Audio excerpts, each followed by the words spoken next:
오늘 말씀의 제목은 정죄 그리고 형벌이라는 다소 무거운 제목으로 말씀을 전하려고 합니다.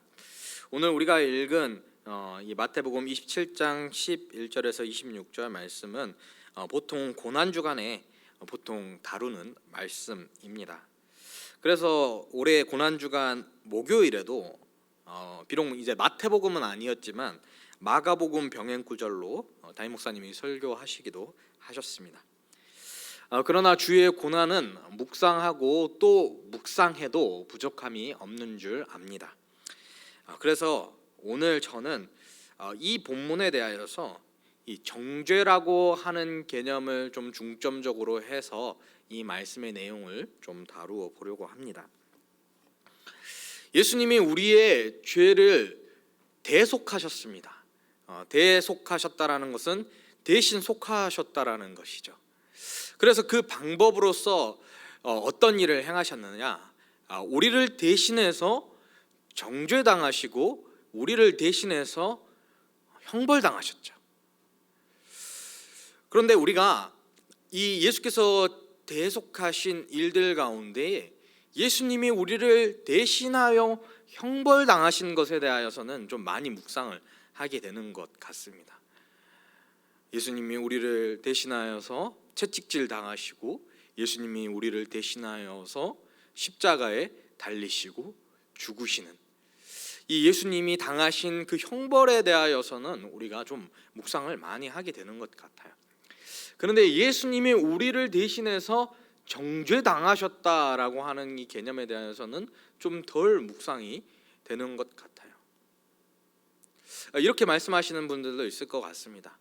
정죄당하고 이 형벌이라고 하는 것이 더 큰 어떻게 보면 개념이기 때문에 그걸 더 묵상하는 것이지 이 형벌을 묵상하는 것은 역시 정죄함을 묵상하는 것이다, 이렇게 말씀하실 수도 있어요.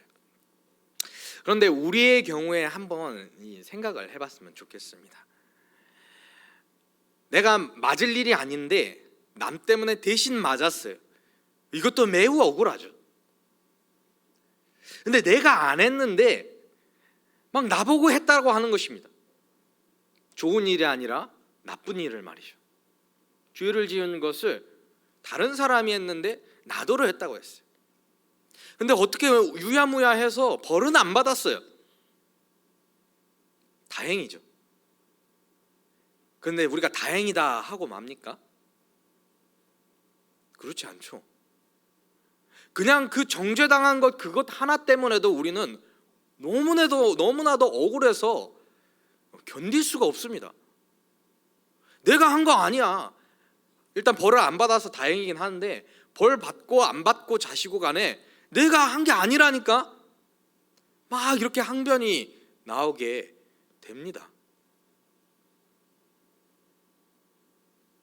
그런데 예수님이 억울하게 이 정죄당하신 이 사건에 대하여서는 묵상이 잘 안 돼요.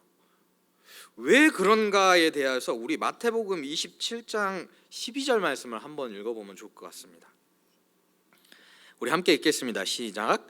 대제사장들과 장로들에게 고발을 당하되 아무 대답도 아니하시는지라.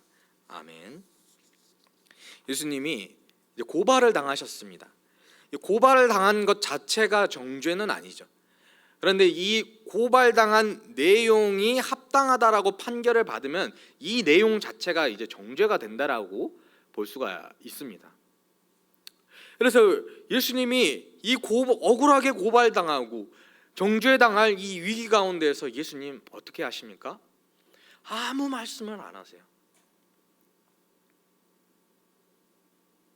우리가 되게 이러죠.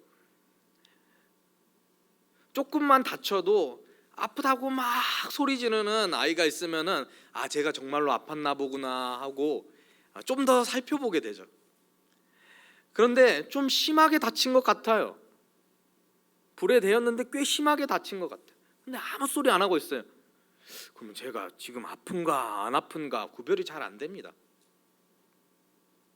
다치기는 후자가 더 많이 다쳤는데 아프다고 소리친 저 전자의 목소리에 더 귀가 기울여지는 것이 인지상정인 것 같아요. 근데 오늘 예수님이 하시는 것을 보니까 아무 말씀을 안 하세요. 말씀 그대로 털 깎는 자 앞에서 잠잠한 양과 같이 아무 말씀 안 하세요. 그러니까 이 정죄의 당함이 그렇게 억울한 일인가? 예수님이 억울하셨나 안 하셨나 구별이 잘 안 가는 거예요. 자, 그런데 우리가 욥기를 한번 생각해 보시죠. 욥기에서 욥은 고난을 당합니다. 그런데 그의 고난이 결코 자기 죄 때문이 아니라고 하나님이 인정하셨습니다. 그래서 욥은 자기 죄 때문에 고난당한 것이 아님에 틀림이 없어요. 그런데 친구들이 와서 너가 죄인이라서 너가 고난을 당한다 이렇게 말하니까 욥의 반응이 어떻습니까? 잠잠하던가요? 그렇지 않죠. 막 미쳐버리려고 그러는 것이죠. 나 아니야. 너희들만 지혜 있는 줄 아냐? 그런 인과율의 원리 너희들만 아는 줄 아느냐? 나도 잘 알아.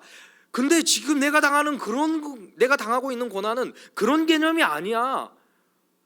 이건 하나님께서 한번 나랑 좀 이야기를 하셔야만 하는 매우 특별한 경우야. 너희들 말 함부로 하지 마. 너희들은 나를 괴롭게 하는 자로구나. 욥이 막 속에 있는 말들을 쏟아내는 내용이 욥기의 내용이잖아요. 그래서 이제 우리는 이제 욥기를 보면은 저 사람이 억울하다. 정말로 진실로 억울하다. 가짜로 억울한 것도 아니고 하나님께서도 저가 죄인이 아니고 당대의 완전한 자라고 하셨으니 정말로 억울하다 라고 생각을 하죠. 그런데 예수님은 아무 말씀을 안 하시잖아요.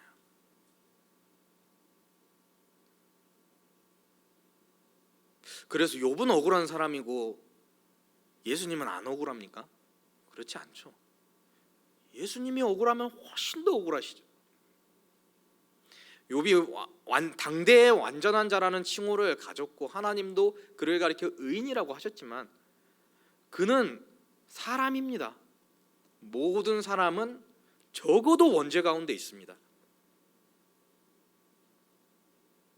그렇기 때문에 그가 고난을 당하는 데 있어서 하나님께서 하실 이야기가 아예 없지는 않아요. 그런데 예수님은 어떠십니까? 그 원죄마저도 없으시죠. 당신이 의로우신 하나님이시죠. 근데 정죄를 받고 있는 것입니다.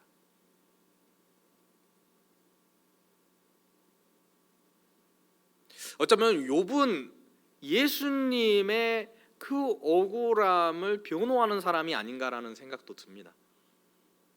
좀 더 덜 억울한 일을 당한 가운데에서 이 일이 얼마나 사람을 미치게 하는 것인가에 대해서 분명히 보여준 사람이기 때문에 예수님은 억울하게 정죄를 당하셨습니다. 우리가 이것을 알고 우리 이 내용을 더 살펴보도록 하겠습니다.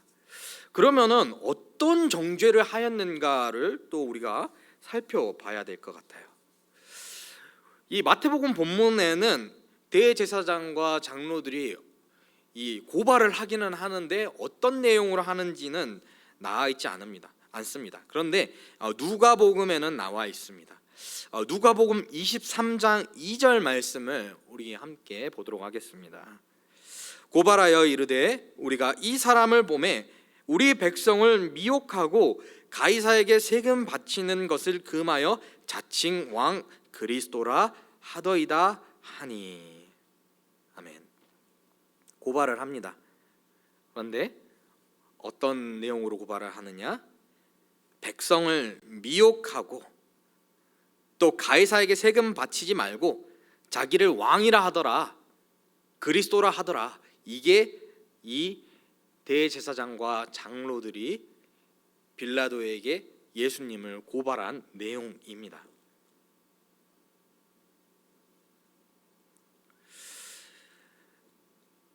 그런데 이것은 어떻게 보면 좀 표면적인 이유입니다. 이 대제사장과 장로들은 예수님을 죽이고 싶은데 그냥 죽일 수는 없었어요. 반드시 십자가에 매달아야만 했습니다. 그런데 이 십자가형은 유대인의 형벌이 아니고 로마 사람들이 집행할 수 있는 형벌입니다. 자기들이 할 수 있는 어떤 그 형벌의 방법은 투석형, 돌로 치는 것. 우리가 지난주에 바울이 돌 맞은 것을 보았는데 투석형이 있죠. 그리고 스데반이 돌에 맞게 되죠. 이 투석형을 진행을 할 수 있습니다. 그런데 이 투석형을 하지 않고 이 빌라도에게 십자가에 못 박아 달라고 요청을 하죠. 그 이유는 분명하죠. 돌에 맞아 죽으면은 이 예수가 순교자가 되는 것입니다. 백성들이 생각하기를 왜 당신들이 하나님의 선지자를 죽였느냐 하고 밀란이 일어날 수가 있어요. 그러니까 이 대제사장과 또 장로들이 이렇게 죽이면은 안 된다. 나무에 매달아야 된다. 율법의 근거에서 나무에 달린 자마다 저주를 받은 자라고 하는 이 율법이 성취됐다라는 것을 백성들 앞에 공공연하게 보여주고, 그렇게 해서 이 예수가 결코 하나님의 선지자가 아니라 하나님 앞에 가증한 자다, 저주받은 자다 라고 딱 분명하게 보여주려는 거예요. 그래서 자기들이 돌로 칠 수 있음에도 불구하고 돌로 치는 것이 아니라 반드시 십자가에 매달아야 된다라고 하는 것이죠. 그래서 이 장로들과 대제사장이 로마법의 근거에서 예수가 정죄받을 만한 그런 내용으로 빌라도에게 가져가서 정죄를 하는 것입니다. 고발을 하는 것입니다. 이 사람이 자칭 왕이라 하고 가이사에게 충성을 하는 자가 아니다. 그러니 당신은 마땅히 가이사의 충신이라면 이 사람을 죽여야 된다라고 하는 것이죠. 자기가 왕이라고 했다라고 하는 것이 핵심 골자입니다. 그런데 이제 자기들이 예수님께 대하여서 재판을 하고 정죄할 때는 어떤 죄목으로 정죄를 하였는지가 마태복음 26장 63절에서 65절 가운데 나와 있습니다. 마태복음 26장 63절에서 65절 말씀 제가 읽겠습니다. 예수께서 침묵하시거늘 대제사장이 이르되 내가 너로 살아계신 하나님께 맹세하게 하노니 내가 하나님의 아들 그리스도인지 우리에게 말하라. 예수께서 이르시되 내가 말하였느니라. 그러나 내가 너희에게 이르노니 이후에 인자가 권능의 우편에 앉아 있는 것과 하늘 구름을 타고 오는 것을 너희가 보리라 하시니, 이에 대제사장이 자기 옷을 찢으며 이르되 그가 신성모독하는 말을 하였으니 어찌 더 증인을 요구하리요. 보라, 너희가 지금 이 신성모독하는 말을 들었도다. 아멘. 여기서의 이 정죄에서의 핵심 골자는 신성모독입니다. 하나님의 아들도 아니면서 자칭 하나님의 아들이라 했다 이것입니다. 그리스도가 아니면서 그리스도라 했다 이것입니다. 이 유대인들의 법에 따라서 대제사장들과 장로들이 정죄한 이 정죄 내용과 또 이 로마 총독인 빌라도에게 데려가기 위하여서 정죄 선언을 받기 위하여서 고발한 내용 가운데에 공통점이 있습니다. 공통점. 정죄 내용 가운데에 공통점이 있습니다. 그것은 무엇일까요? 바로 교만입니다. 교만. 왕이 아닌데 왕 노릇하면서 백성을 미혹하고 로마 황제에게까지 자기가 미치려고 하는 교만한 행태를 하고 있다.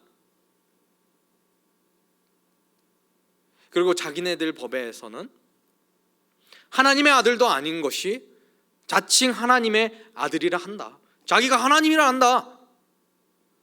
신성모독이라는 것에 그 안에 들어있는 핵심은 교만이죠. 예수가 정죄당하셨습니다.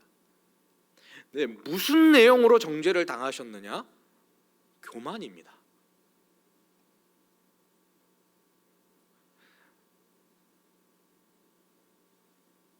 자기가 그렇지 않은데 그렇다고 한 것이죠. 그러나 과연 그렇습니까?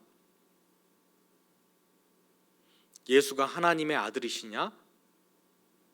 예, 예수는 하나님의 아들이십니다. 예수가 왕이시냐? 예, 예수는 왕이십니다. 이 모든 일들에 대하여서 예수는 정죄받으실 필요가 없습니다. 예수는 하나님의 아들이십니다.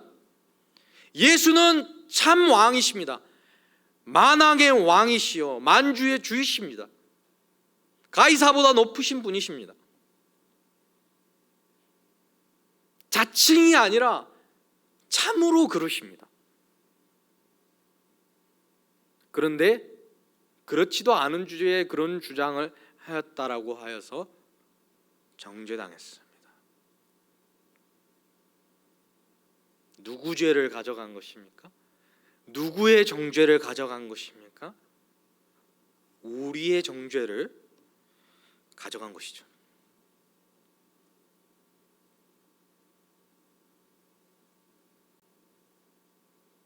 하나님이 아니면서 하나님이라고 칭한 자는 예수가 아니라 우리입니다. 뿌리 깊은 교만.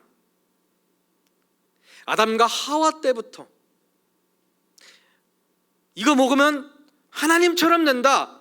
그 말에 미혹되어 선악과를 먹은 이래로 계속 하나님이 되려고 하는 이 신성모독의 교만, 우리의 것이 아닙니까?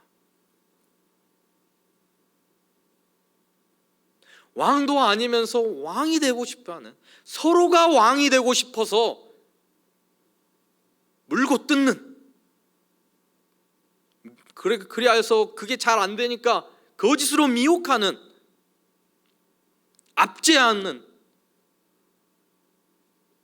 그런 이들이 우리가 아닙니까? 하나님께 대하여는 신성모독이라는 교만으로 나아가고, 사람들에게 대하여서는 서로가 자신을 높이면서 서로를 물고 먹는, 서로 왕이 되고자 하나 그렇게 되지도 못해서 서로를 괴롭게 하는 그 교만이 우리의 것이 아닙니까? 예수는 정죄당하셨습니다. 자기 죄 때문에 정죄당한 것이 아니라 우리 죄 때문에 정죄당하셨습니다. 이것을 그림같이 보여주는 장면이 바로 예수 대신에 바라바가 노임을 받는 사건이죠. 물론 죄목은 다소 다릅니다. 바라바는 밀란을 주도하려고 했던 사람이고, 예수는 왕이 되려 했다. 얼추 비슷하긴 하네요. 이 둘 중 누구를 놓아줄까? 백성들은 바라바를 놓아주고 예수를 십자가에 못 박으라라고 하였습니다.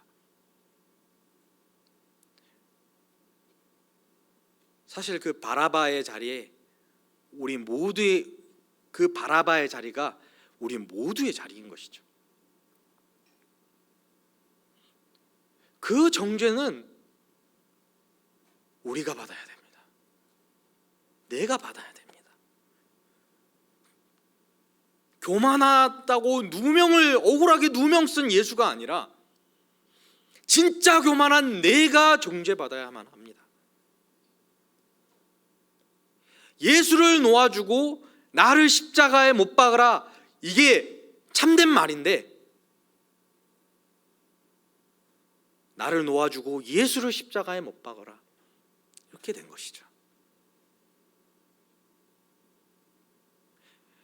우리는 이 외침 가운데서요, 이 백성들의 어리석은 외침 가운데서 예수가 그냥 판결 받으셨고 이제 형벌 받으시겠구나, 그냥 흘러가는 대목으로 볼 것이 아니라 이 정죄 이거 내 거다 묵상할 수 있어야 하는 것이죠. 교만한 내가 받아야 되는 거다. 십자가형은 율법이 가리켜서 하나님께 저주받은 형벌이라고 하였습니다. 나무에 달린 자로서. 저주라는 것은 하나님께서 지으신 이 세상에 대하여서 모든 은혜를 받을 자격이 없다라는 것이 저주라는 것입니다. 교만한 자가 받아야 되는 벌입니다. 그런데 그 저주를 예수가 대신 받으시는 거죠.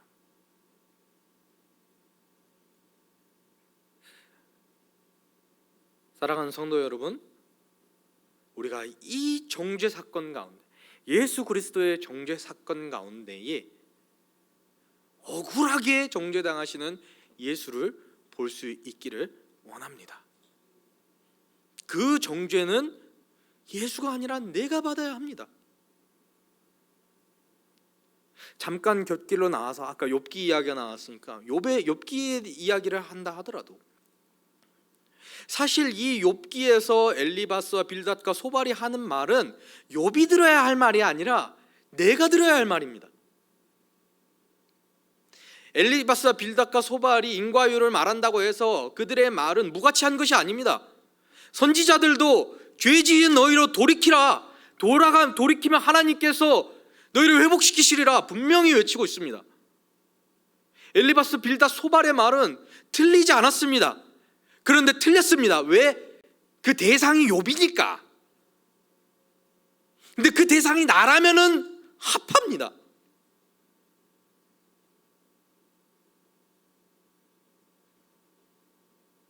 네 시작은 미약하였으나 내 끝은 창대하리라. 네가 작게 창업을 했는데 나중엔 크게 될 거야, 그 얘기 아니죠. 너 지금 회개하지 않아서 비참한데 돌이켜 하나님께로 나아가면 하나님의 회복이 있다, 그것을 말하는 것입니다. 욥에게 했기 때문에 그 정황상 그의 말이 합당하지 않은 것이죠. 근데 우리한테 적용하면은 매우 합합니다. 물론 우리가 죄 가운데 있을 때.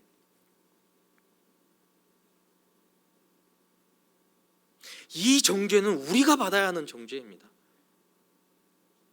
욥도 아니고 예수도 아니고 우리가 받아야 하는 정죄입니다.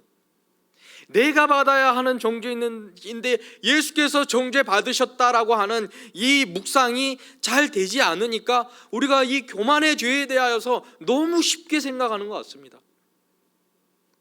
하나님이 선악의 중심이 되셔서 하나님이 선하다라고 말씀하시는 것은 선한 것이요, 하나님이 악하다라고 말씀하시는 것은 악한 것이 아니라 선악의 기준이 내가 되겠다, 내가 옳다라고 하는 것은 옳은 거고 그르다라고 하는 건 그르다, 하나님도 이 기준에 대하여서 왈부하지 마시오라고 하는 이 신성모독의 교만, 그것의 결국은 저주인데 그 저주당하 마땅한 정죄를 예수가 받으셨다, 이것을 묵상하지 않으니 우리가 이 신성모독의 죄, 내가 기준이 되어서 하나님의 뜻이 아니라 내가 기준이 되려고 하는 이 신성모독의 죄를 날마다 짓고 있는 것 아닌지 우리는 우리 자신을 돌아봐야 하는 것이죠. 서로가 서로에 대해서 왕이 되려고 하는 것, 예수는 오셔서 당신은 왕이실진데 가장 비천하게 낮아지시고 섬기시는 참 우리의 왕으로서의 모습을 보여주셨음에도 불구하고 우리는 여전히 서로 물고 먹으며 더 높아지려고 하고, 하나님 나라 관점에서 남을 나보다 더 높여주며 나는 낮출진데 하나님께서 나를 높여주시는 그런 참된 의미에서의 높아짐이 아니라 세상적인 높아짐, 왕이 되려고 하는, 머리 위에 서려고 하는, 그래서 군림하고 짓밟으려고 하는, 그래서 결국에는 또 내 마음대로 하려고 하는 이 교만의 죄, 예수께서 대신 정죄당하셨음을 우리가 기억하기를 원합니다. 그 정죄는 내 것입니다. 이것을 묵상하고 우리가 예수의 그 정죄당하심을 묵상할 때마다 이것을 혐오하고 버리고 잘 안 버려지면 예수께 이걸 버릴 수 있게 또한 도와달라고 부활하신 예수께 간구하며, 우리가 이 나를 위하여 정죄당하신 예수 그리스도를 기억하고 묵상하고 붙드는 합당한 삶으로 나아갈 수 있는 우리 모두가 되기를 주님의 이름으로 소망합니다.